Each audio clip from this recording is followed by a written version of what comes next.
하는 회사는 어떤 회사일 가능성이 높다? 정진건설류의 회사일 가능성이 높죠. 상장하자마자 그 부도냈던 그 회사 말이에요. 회사가 이미 망한 상태였어요. 왜 우리나라 소액주주들이 호구가 되었는가? 왜 우리나라의 투자자들은 시장에서 소외되고 힘들어졌는가? 이유를 이제 아셨죠? 여러분, 그런데도 한국 주식에 올인하실 겁니까?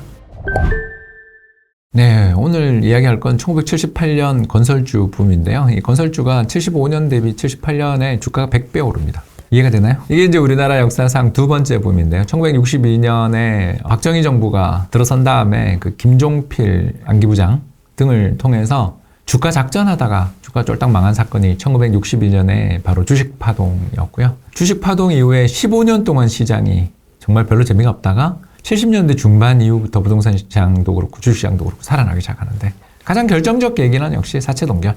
70년대 우리나라 경제를 이야기하려면 사채 동결 빼고 설명할 수가 없어요. 그러니까 기업들이 사채 이자 50% 내다가 그때 3년 동결에 5년 분할 상환 금리가 얼마였냐면 16%. 그러니까 기업들 입장에서 일거에 이자를 안 내도 되게 된 거예요. 얼마나 실적이 좋아지겠어. 실적이 엄청나게 좋아지고 정부가 또 강제 상장. 너 국민들의 희생을 대가로 돈 많이 벌었으니까 국민들에게 부를 환원해. 뭐 이러면서 싼 값의 주가를 시장에 상장시킨 조치를 강제 상장이라고 부르는데요. 자, 그런데 이렇게 싼 값에 상장됐기 때문에 기업들 입장에서는 주식시장에 대해서 감정이 좋을 수가 없어요. 왜냐하면 내가 어떤 회사, 롯데칠성, 뭐 이렇게 생각해 봅시다. 자, 롯데칠성이 주당 가지고 있는 자산 가치가 10만 원이라고 쳐보죠. 근데 그 회사가 상장을 예를 들어서 주당 5천 원에 했다. 속상하죠. 야, 이게 액면 상장이라는 거예요. 그걸 하고 나니까 기업들 입장에서 주주들이 엄청난 이익을 봤다고 생각하겠죠. 주당 10만 원짜리를 5천 원에 상장시켜서 20배 이익을 그때 공모 청약한 사람들이 가졌다라고 생각되면 여러분 같으면 자, 회사가 상장돼서 돈이 필요할 때마다 어떤 생각을 가질 것 같아요? 저라면 이건 롯데칠성이 그랬다는 뜻은 아닌 거 아시죠? 저라면 어떡하냐 하면 남한테 돈을 빌리느니 내 자산을 이렇게 싸게 가져간 주주들로부터 돈을 조달하자. 논리가 맞죠? 그게 바로 증자라는 것입니다. 유상증자 뭐냐? 기업이 돈이 필요할 때 어떻게 한다? 주주, 이제 PD님한테 가는 거죠. 우리 회사 지금 돈이 좀 내년에 필요해요. 근데 대출을 받으려고 그랬더니 사채 동결 다 그러고 난 다음에 아무도 돈을 안 빌려주려고 그래요. 자, 그러니 증자 좀 해주세요. 여러분들 싼 값에 주식 받아서 좋았잖아요. 우리 주가도 많이 올랐고요. 상장 때 주가보다 많이 올랐죠? 여러분 기업에 보답 좀 해주세요. 네, 하겠죠. 그러면서 예를 들어서 10만 원짜리 주식을 한 8만 원에 새로 신주 발행하겠다. 제 주식 사주세요. 그러면 주주들이 청약하죠. 그래서 청약하면서 그걸 돈을 넣고 또 최근에 뭐 SK이노라든가 CJ, CGV 유상증자할 때 청약이 됐네 안 됐네 뉴스 보셨죠? 이런 것처럼 사람들의 청약을 받아서 또 실권, 자기가 청약을 포기한 대가로 나오게 된 신주를 또 청약받고 이런 식으로 해서 자금을 조달하는 게 유상증자예요. 자, 그런데 이제 문제가 1978년 주가가 이제 한 100배, 그러니까 건설주 기준, 일부 건설주 기준 100배가 오르는 시점에 터져 나오기 시작했습니다. 자, 여러분 같으면 내가 주당 한 2만 원짜리를 5천 원에 상장했어요. 우리 다 여기까지 배웠죠? 자, 상장을 해서 좀 주가가 많이 올랐어요. 근데 얼마까지 갔냐면 10만 원이 된 거야. 주당 2만 원짜리 회사가. 이해되시죠? 순자산 가치 5배에 거래되고 있는데 앞만 봐도 우리 회사가 중동 건설 붐 테마로 오르긴 했는데 내가 봐도 이 회사 지금 주가가 말이 안 되게 비싸. 자, 그러면 대주주들이 어떤 행동을 할까요? 첫 번째, 보유 주식을 팔겠죠. 자, 50%까지 대주주들이 주식을 가질 수 있게끔 그때 청약할 때 허용을 했기 때문에 자, 50% 들고 있는 주식 좀 판다고 한들 자신의 경영권에 문제가 있어요? 없죠. 50%를 팔아서 40% 된다고 한들 뭐 소액주주들이 일제히 단결해가지고 내 경영권을 뺏으러 온다? 그거 거의 가능하지 않잖아요. 더 나가서 소액주주뿐만 아니라 기관 투자자들도 있고 그러기 때문에 회사의 지분율이 50% 밑으로 떨어졌다고 해서 M&A 되고 그런 거 잘 어려워요. 자, 그렇기 때문에 어떻게 해요? 한 10% 팔면 주당 2만 원짜리 가치를 가지고 있는 회사의 주가가 5만 원, 10만 원이 됐다 그러면 대주주들의 매물이 나오겠죠. 자, 이게 첫 번째겠고요. 두 번째가 이제 아까 이야기했던 증자가 나오는 거죠. 어떻게 증자하죠? 한 9만 원에 증자하면 10만 원짜리 주식을 9만 원에 준다고 난리가 나면서 이제 공모 청약이 이루어지겠죠. 그러면 자기 주식 안 팔아도 자신의 지분율이 한 45% 되고 40% 되겠죠. 왜? 새로운 주식이 들어왔으니까. 자, 그러면 자기 주식을 판다, 대주주가 팔았다라는 그런 말을 안 뒤집어 쓰고라도 자기 회사의 돈이 몇백억, 몇천억이 들어오겠죠. 공모 과정에서. 자, 그 돈을 누가 의사결정해요? 여러분? 자, 회사에 신주 공모 청약을 통해서 엄청난 자본이 투입이 됐어요. 1,000억이 들어왔다. 자, 그 돈의 처분권은 누구한테 있죠? 최고 경영자 아니에요? 이사회 아니에요? 주주총회 아니에요, 여러분? 맞죠? 자, 이분 마음이죠. 자, 그러면 1,000억 들어오면 여러분 같으면 뭐 할 것 같아요? 공장에도 한 100억 넣겠죠. 아니면 좋은 앞으로 건설이 잘 될 것 같은 건설 부지에도 한 100억 넣겠고, 중장비 한 100억 넣었어요. 자, 700억 남은 거 어떻게 할까요? 우리 임원들 사무실부터 좀 업그레이드 합시다. 임원들 다니는 골프장 저거 되게 매력 있는데 골프장 회원권 우리 다 사버립시다. 자, 이렇게 갈 것 같지 않으세요, 여러분? 자, 이걸 저희들은 뭐라고 부른다? 터널링. 회사 밑에 구멍을 뚫는 거죠. 터널을 빼서 거기서 돈을 빼먹는 거죠. 누구한테 빼먹을까요? 자, 그 골프장은 원래 자기 거였겠죠. 100억짜리 골프장이 있는데 갑자기 이 회사가 증자한 돈 700억 남은 돈을 가지고 500억을 가지고 이 회사를 사주면 어떻게 돼요?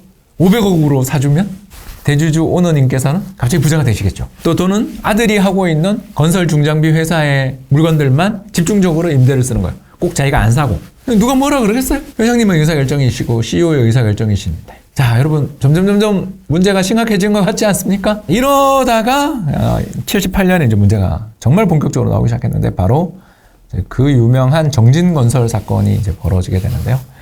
이 정진건설이 상장을 한 건 좋았어요. 그래서 처음에 상장을 했어요. 78년에 상장을 했는데 상장을 하자마자 중재를 하는 거예요. 어머, 이거 왜 이러지? 근데 사람들은 일단 건설주다 이러면 다 좋아하니까 또 청약했어요? 청약하자마자 또 증자를. 그래서 그해 4번 증자를 하더니 파산했어요. 야, 여러분 이거 실제로 있었던 일입니다. 무슨 일이 있었을까요?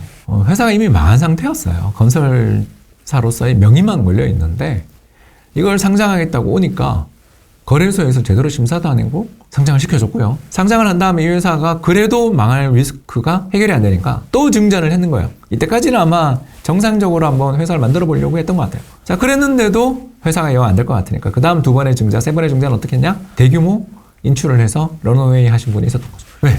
회사 법인 통장으로 들어온 돈을 어디 사업한다, 어디 뭐 누구에게 잠깐 빌려준다 그러고 인출한 다음에 바이바이 하신 거죠.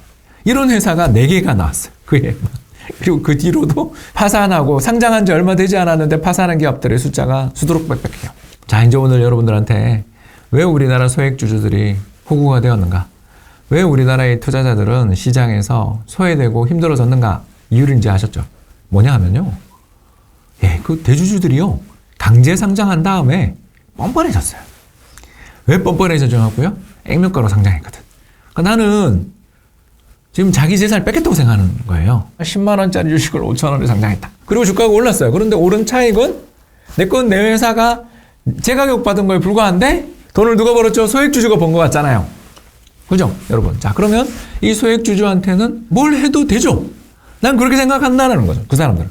그리고 그거에 대해서 정부가 제대로 된 어떤 규제, 그러니까 부실한 어떤 기업들을 상장시키는 걸 못하게 한다든가 유상증자한 지 얼마 되지도 않았는데 또 유상증자하는 기업들이 뭔가 문제가 있을 거라는 거에 대해서 감시감독이라든가 이런 게 있었어야 되는데 안타깝게도 제가 그때 당시에 기사들을 아카이브에서 많이 검색을 하는데 별로 그런 걸 본 적 없다는 거예요. 자, 우리나라 주식시장의 특성 이제 나왔어요. 주가가 오르기만 하면 대주주가 어떻게 한다고요?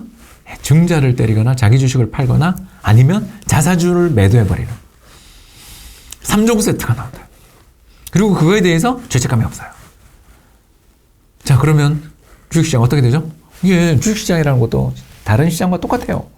사자가 많으면 오르고요. 팔자가 많으면 빠져요. 자, 근데 누가 팔아요? 대주주가 팔고 있는 거죠, 지금. 소액주주들의 돈을 가져가서 대주주가 자신의 지분율을 떨어뜨리는 것도 사실 판 거 아니에요. 그죠? 자, 어떻게 됩니까, 여러분? 그 회사에 대해서 제일 잘하는 사람이 주식을 팔아요. 그리고 오르면 계속 팔아요. 그리고 나중에는 경영권도 버려요. 그런 기업들 되게 많아요, 여러분. 최대 주주가 바뀌었습니다. 공시하는 기업들 되게 많습니다, 생각보다. 자, 이걸 보면서 우리가 투자에 있어서 뭔가 한 가지 인사이트를 얻을 수 있죠? 증자를 자주 하고, 전환사채를 자주 하고, 대주주가 자주 매매를 하는 회사는 어떤 회사일 가능성이 높다? 정진건설류의 회사일 가능성이 높죠. 상장하자마자 그 부도냈던 그 회사 말입니다. 여러분, 우리나라에 그런데 이런 회사가 죄송합니다. 수두룩 빽빽하다. 왜 그럴까? 소액주주를 갈취해도 처벌받지 않고 그가 또 나쁜 사람 낙인도 안 찍혀요. 그럴 수 있지. 이런 분위기 조성이 언제부터 있었다? 78년 건설주 때부터 있었으니까 벌써 몇 년이다. 40년 넘고 50년이 되어가고 있다. 그리고 이 문화는 현재도 별로 바뀌는 것 같지 않다. 여러분, 그런데도 한국 주식에 올인하실 겁니까? 저는 그러지 않아요. 그래서 제가 운영하고 있는 프리즘 투자자문의 로보드바이저들을 살펴보면 한국 주식 비중이 10% 미만인 펀드들이 여러 개 있습니다. 한국 주식에 대해서 올인 안 하니 다양하게 분산 투자해서 2022년처럼 주식시장 붕괴됐을 때 그때 다른 데 번 돈을 갖고 저가 매수하고 이런 식으로 투자를 적절하게 해나감으로써 한국 시장의 랠리도 즐기면서 이런 죄송합니다만 주주들을 갈취하고 있는 주주들에 대해서 전혀 신경 쓰지 않고 살고 있는 이런 소수겠죠. 소수의 한국 대주주들로부터 약탈당하지 않는, 갈취당하지 않는 그런 투자를 했으면 좋겠다 생각합니다.